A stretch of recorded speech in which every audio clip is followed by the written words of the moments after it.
오늘부터 3부에 걸쳐 연재할 지역은 성북구와 강북구의 중심 기름미안 뉴타운입니다.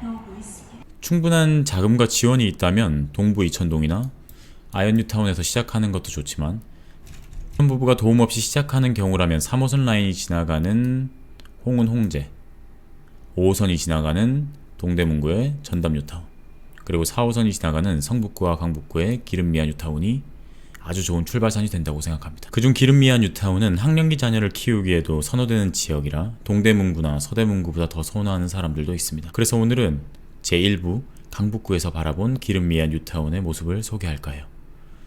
도봉상역과 수락산역은 군데군데 아파트 단지가 있어서 휑하다는 기분은 아니었는데요. 우이신설선을 타고 북한산 우이역에 내려보니 여기는 북쪽 같긴 하다라는 느낌을 강하게 받았습니다. 서울에는 3개의 경전철이 있습니다. 그 중에 신설동부터 우이동까지를 책임지고 있는 우이신설선은 일형으로 되어 있습니다. 꽤 자주 다니는 모습이었어요.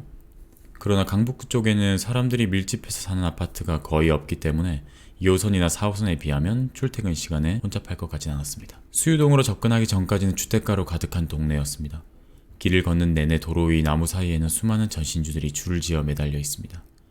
확실히 환경이 열악하고 인프라가 부족한 곳에서 나타나는 모습들이었습니다. 수유동에는 가오리역 인근에 벽산 아파트가 있습니다. 31평 중층이 7억 초중반입니다. 2호선 이대역에 있는 럭키와 두산 아파트 24평이 7억 초중반이죠. 두산 아파트 같은 경우에도 12층이 현재 7억 6천만 원입니다. 그럼 말 다 한 겁니다. 지역을 넓게 보지 못하게 되면 처음 자신이 매수했을 때의 가격과 익숙해진 주변의 환경에 젖어 매도가를 잘못 잡는 경우가 허다합니다. 아무튼 세대수가 많지 않지만 우이동과는 확연하게 분위기가 달라진 지점이었어요. 특히 수유역 인근의 번화가 높은 건물을 보고는 적지 않게 놀랐던 것 같습니다. 이런 의문이 들었습니다. 왜 계속 높은 건물들이 올라오는 걸까? 10년 전에 이곳에 왔을 때 수유동에는 높은 빌딩들이 그리 많지 않았던 것 같습니다.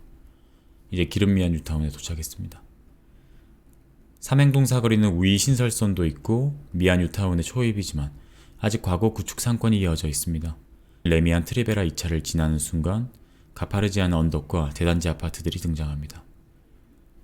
그리고 그 뒤로 삼각산 아이원부터 SK 북한산시티까지 미안 뉴타운의 거대한 단지들이 힘을 주고 있습니다. 강북구 미안 뉴타운의 대장 아파트는 미아 사거리 초역세권에 센터피스 곁에 있는 미아 송천 센트레빌 2차입니다. 그런데 세대수가 워낙 작기 때문에 거래가 많이 이루어져도 티가 잘 나지 않습니다. 그래서 레미안 트리베라 1차와 2차가 강북구에서는 꽤 힘이 있는 단지라고 생각합니다. 삼각산 아이원 같은 경우에는 성북구에 기름초등학교를 보낼 수 있어서 가성비 단지로 선호되기도 해요. 여기 보면 119동이 있는데 여기 119동에서 개구멍을 타고 기름초등학교를 내려갈 수 있어요. 그렇게 경사를 내려오면 기름 뉴타운의 대장인 센터피스가 등장합니다. 상권도 좋고 단지 내부도 좋고 역과 가까운 것도 좋은데 여기가 초등학교를 동배치에 따라 3군데로 나누어서 보내야 한다는 단점이 있어요.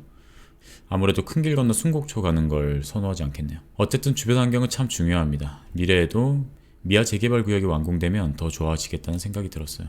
미아 재개발 구역은 제가 3부에서 소개시켜 드리겠습니다. 미아 사거리를 지나서 북서울 꿈의 숲에 진입하면은 북서울 꿈의 숲이 잔뜩 붙은 아파트 단지들이 등장하죠.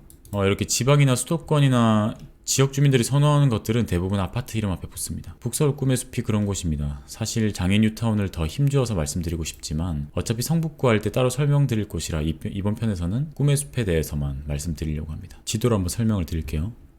여기가 북서울 꿈의 숲이고 여기가 미아 사거리, 여기가 기름미안 뉴타운, 그리고 여기가 이제 장인 뉴타운인데 꿈의 숲 주변은 지금 한참 뉴타운 개발이 진행 중이고 신축 아파트도 제법 들어왔어요. 사실 광운대역에 GTX가 들어오는데 GTX 같은 경우에는 거리가 있어서 얼마나 영향을 줄지 모르지만 확실한 건 동북선의 영향입니다. 북서울구 주변 아파트들의 최대 약점이 교통환경이거든요. 이 6호선 같은 경우에 이렇게 지나가는 여긴데 보시면 알겠지만 이 6호선이 2호선과 함께 유일하게 서울 관내에서만 다녀요. 그리고 또 유일하게 한강의 북쪽에서만 다니고 있죠. 생겨날 때 이 목적성이 서울의 철도교통 음영지역을 해소하기 위해서 만들어졌어요. 지역에만 들어가 있는 터라 환승 네트워크 부분에서는 좋을 수 있는데 정작 주요 일자리 지역을 다이렉트로 가지 못하니까 선호도가 떨어질 수밖에 없는 거거든요.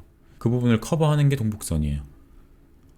꿈의 숲역이랑 신미아역 그리고 미아 사거리역에 있는 단지들은 환승을 하더라도 이제 왕십리까지 손쉽게 도달할 수 있고 강남 출퇴근 수요가 접근 가능한 단지가 된다는 거거든요. 사실 강남 출퇴근 30분 내 거리 중에서 학령기 자녀를 안정적으로 키울 수 있는 10억 미만의 단지가 많이 없습니다. 그래도 대단지 아파트들이 많이 모여 있어야 되는데 강남구에서 그나마 접근 가능성이 있다고 우리가 생각되는 지역이 여기 용인 수지구죠. 그리고 평촌을 얘기하고 있죠. 이제 기름미아 뉴타운인데 동북선이 생기면은 바로 내려가거든요. 그럼 여기서 수인 분당선을 타고 선릉까지 내려가면 한 20분 안팎으로 내려갈 수 있더라고요. 그래서 그만큼 동북선이 큰 힘을 가진다라고 보시면 됩니다. 무튼 동북선도 동북선이지만 장의자이 레디언트가 완공되고 광운대역에 GTX가 개통된다면 버스로 환승을 해야 하더라도 충분히 삼성역까지 갈 수 있는 이점이 먹혀들 거라고 생각합니다. 그 이유는 장인 뉴타운의 규모입니다. 이 이야기는 장인 뉴타운 편에서 다시 자세히 다루도록 하죠. 오늘은 이렇게 강북에서 바라본 기름 미아 뉴타운을 소개해봤습니다. 지역을 냉정하게 분석해야 되는 부동산 플레이어로서 분명 기름은 미아와 구분되고 싶어하고 그와 동시에 미아는 기름으로부터 얻는 이점을 알고 있을 거라고 생각됩니다. 현장에서 지역을 발로 직접 밟아보는 저로서는 기름 미아 뉴타운은 하나의 덩어리로 볼 수밖에 없고 그 이유는 4호선 미아 사거리역이 제 대신에 답하고 있다고 생각합니다. 그만큼 서울은 일자리로 가는 교통편이 지역의 구분보다 더 중요한 곳도 있는 거죠. 오늘은 여기까지 하겠습니다. 다음 주에는 제2편 성북구에서 바라본 기름 미아 뉴타운을 소개하겠습니다. 구독, 좋아요, 알림 설정은 제가 더 좋은 영상을 만들어서 제공하는데 도움이 될 것 같습니다. 감사합니다.